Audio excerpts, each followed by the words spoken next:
मैं डीके सिन्हा। क्या आपने एचसीएल टेक्नोलॉजी का चार्ट देखा है? जनवरी 2025 के हाई से लगभग 42% का मासिव ड्रॉडाउन। अब सवाल यह है, क्या एचसीएल टेक एक टर्न अराउंड स्टोरी बन सकता है? क्योंकि इसी बीच एचसीएल टेक ने सर्वम एआई में 10.46% का स्टेक एक्वायर कर लिया है for a cost of ₹1427 crore का ये इन्वेस्टमेंट है। और उसके बाद कुछ ग्लोबल ब्रोकरेज हाउसेस भी ऑप्टिमिस्टिक नजर आ रहे हैं।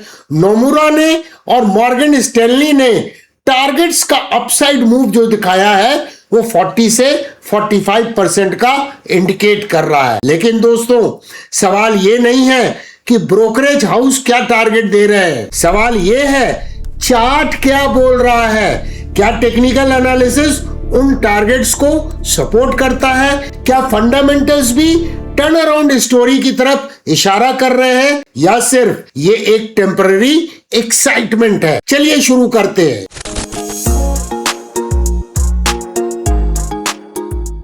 सबसे पहले मंथली चार्ट को ध्यान से देखिए। ये ट्रेंड लाइन अगस्त 2011 से वैलिड है और एक सपोर्ट के रूप में काम कर रही है। तो ज्यादा इंपॉर्टेंट पॉइंट ये है कि ये सपोर्ट के पास ट्रेड होता हुआ नजर आ रहा है। साथ में अगर ओवरऑल प्राइस एक्शन को समझें तो ये ट्रेंड लाइन जो है एक रेजिस्टेंस के रूप में एक्ट कर रही है। अगर ये दोनों ट्रेंड लाइन को कंबाइन करें तो एक राइजिंग प्राइस चैनल का स्ट्रक्चर बनता है और प्राइस करंटली लोअर फाइबर के पास ट्रेड हो रही है। तो देखिए इस तरह से कुछ ऑसिलेट कर रही है प्राइस। लेकिन उससे ज्यादा इंपॉर्टेंट क्या है, एक इंटरमीडिएट रेजिस्टेंस लाइन। यहां पर देखिए ये प्राइस का सपोर्ट था, ये प्राइस का सपोर्ट था, मल्टीपल प्राइस के सपोर्ट से यहां ब्रेकडाउन हुआ। तो अपसाइड में ये ट्रेंड लाइन उसी जोन में निकल के आ रही है जो रेजिस्टेंस के रूप में काम करेगी, जिस जगह पर 1600 जो नोमुरा ने टारगेट दिया है और 1760 जो मॉर्गन स्टैनली ने टारगेट दिया है। तो ये टारगेट जो है ये कहीं ना कहीं प्राइस एक्शन से लगता है कि इस लेवल पे जाके उसे रेजिस्टेंस का सामना करना पड़ेगा। और इंपॉर्टेंट बात क्या है कि ये केवल ट्रेंड लाइन से बाउंस बैक नहीं है। यहां पर अगर देखें तो एक कप एंड हैंडल पैटर्न का ब्रेकआउट हुआ था और इसकी नेकलाइन का भी कॉन्फ्लुएंस नजर आ रहा है। जब इसे हम डेली प्राइस चार्ट में देखते हैं और ट्रेंड एनालिसिस करते हैं तो क्लियर कट ये मार्कडाउन फेज में है। Lower highs and lower lows का मार्केट स्ट्रक्चर है। लेकिन एक इंपॉर्टेंट ऑब्जर्वेशन है, इस जगह पे loss of downside momentum clearly हम देख सकते हैं और यहां से ये इंपॉर्टेंट बाउंस होता हुआ नजर आ रहा है। उसको स्टडी फर्दर करने के लिए हमें मोमेंटम इंडिकेटर को देखना होगा। यहाँ पे लोअर लोस का स्ट्रक्चर था बट यहाँ पर क्लियर कट बुलिश डाइवर्जेंस नजर आ रहा था। आरएसआई पे हायर लोस का स्ट्रक्चर था। सिमिलरली अगर एमएससीडी पे देखें तो बुलिश क्रॉसओवर हो गया है। These are an important momentum signals जो इंडिकेट करते हैं कि ये शायद ट्रेंड रिवर्सल की तैयारी कर रहा है। तो हमें अलर्ट कहां सेट करना चाहिए? अलर्ट तो बहुत सिंपल है। अगर मार्केट के स्ट्रक्चर को हायर हाइज बनना है तो उसे ये सप्लाई एरिया निकालना होगा और ये सप्लाई एरिया का पहला अपेक्स पॉइंट जो आता है ये डबल बॉटम का वो आता है 1257, जहां पर ये देखिए सपोर्ट है तो वो रेजिस्टेंस के रूप में एक्ट करेगा। अगर कोई कैंडल 1257 के ऊपर क्लोज हो जाती है तो वो अपेक्स का ब्रेकआउट होगा और प्राइस EMA 55 के ऊपर में ट्रेड होने लगेगी। उसके बाद फर्दर एनालिसिस करके एक ट्रेडिंग स्ट्रेटजी का निर्माण किया जा सकता है। अब आपने प्राइस एक्शन को तो समझ लिया, चलिए एक क्विज करते हैं। आपके हिसाब से एचसीएल टेक के लिए ज्यादा इंपॉर्टेंट फैक्टर क्या है?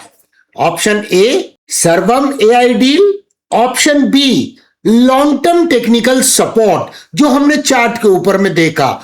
कमेंट करके बताएं ए या बी और अंत तक देखिएगा, एक और इंटरेस्टिंग क्विज आने वाला है। चलिए अब एक नजर फंडामेंटल्स पे डालते हैं, क्योंकि टेक्निकल के बाद फंडामेंटल वैलिडेशन बहुत जरूरी होता है। सबसे पहले बात करते हैं वैल्यूएशन की। अगर आप स्क्रीन के ऊपर में देखें तो एचसीएल टेक का पी रेशियो इंडस्ट्री के एवरेज से नीचे है।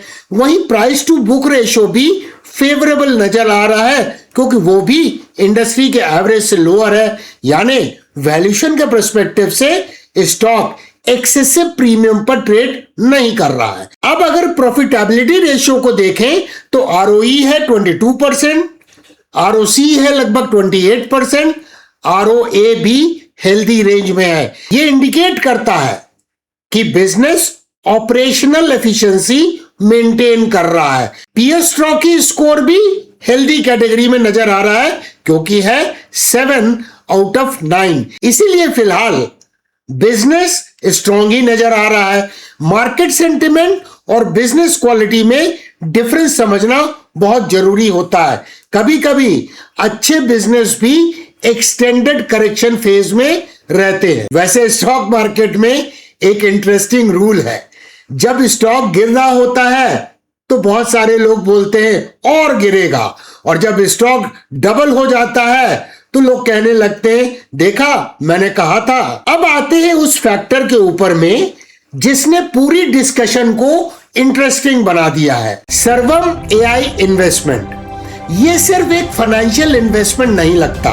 स्ट्रैटेजिकली देखा जाए तो HCL tech AI value chain के हायर लेयर पर पोजीशन लेने की कोशिश कर रहा है। ट्रेडिशनल IT सर्विसेज मॉडल में प्रेशर आ सकता है, लेकिन अगर कंपनी AI इकोसिस्टम का ओनरशिप लेयर क्रिएट करती है तो long term monetisation opportunity improve हो सकती है। तो यहां पर बिगेस्ट थीम क्या है? Sovereign AI। और अगर India specific enterprise AI adoption accelerate होता है तो HCL टेक को पीयर्स के कंपैरिजन में डिफरेंशिएशन मिल सकता है, लेकिन एग्जीक्यूशन रिस्क को कभी इग्नोर नहीं कर सकते। आइडिया अच्छा है, एग्जीक्यूशन सक्सेसफुल होना और भी इंपॉर्टेंट है। अब आते हैं आज के दूसरे क्विज पे। आपके हिसाब से HCL टेक का फ्यूचर ग्रोथ ड्राइवर क्या हो सकता है? Option A traditional IT services, option B AI driven enterprise solutions.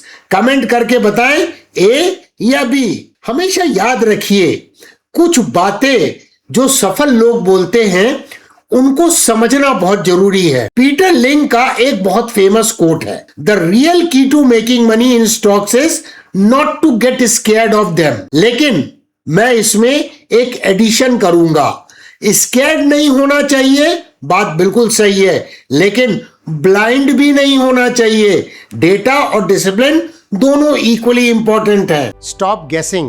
Learn the Arjun and Surya trading strategies.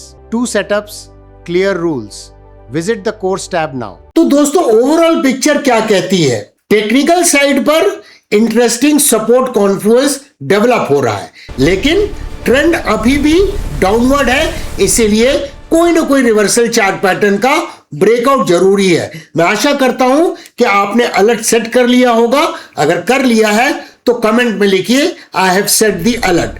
Fundamentals weak नजर नहीं आते, तो आपके लिए आज का होमवर्क बहुत सिंपल है। HCL टेक का चार्ट खोलिए, long term monthly time frame को देखिए और चेक कीजिए जो ट्रेंड लाइन मैंने बताई है आपको, जो 2011 से वैलिड है, उसे ध्यान से देखिए और कमेंट सेक्शन में आप अपने ओपिनियन को बताइए।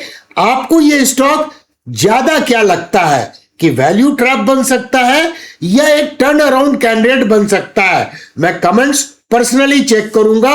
आपके क्या ओपिनियन है उसे कमेंट सेक्शन में लिखिए। तो आज हमने टेक्निकल एनालिसिस के दौरान डबल बॉटम बन रहा है इसकी चर्चा की। ऑफ कोर्स अभी तक ब्रेकआउट नहीं हुआ है, लेकिन आपको एक रिकमेंडेड वीडियो में बता रहा हूं जो आपको एंड स्क्रीन में भी मिल जाएगा और इस वीडियो को डिस्क्रिप्शन में भी मिल जाएगा। मैंने double top and double bottom के ऊपर में एक वीडियो बनाया है, episode number 13 in zero to hero 2.0 series, तो उसको एंड स्क्रीन में मिल जाएगा। इस वीडियो के बाद उसे अवश्य देखें और उस वीडियो में कमेंट करके बताएं क्या आपने HCL टेक में जो अलर्ट सेट किया है क्या वो अलाइंड है इस ट्यूटोरियल वीडियो के आधार पर।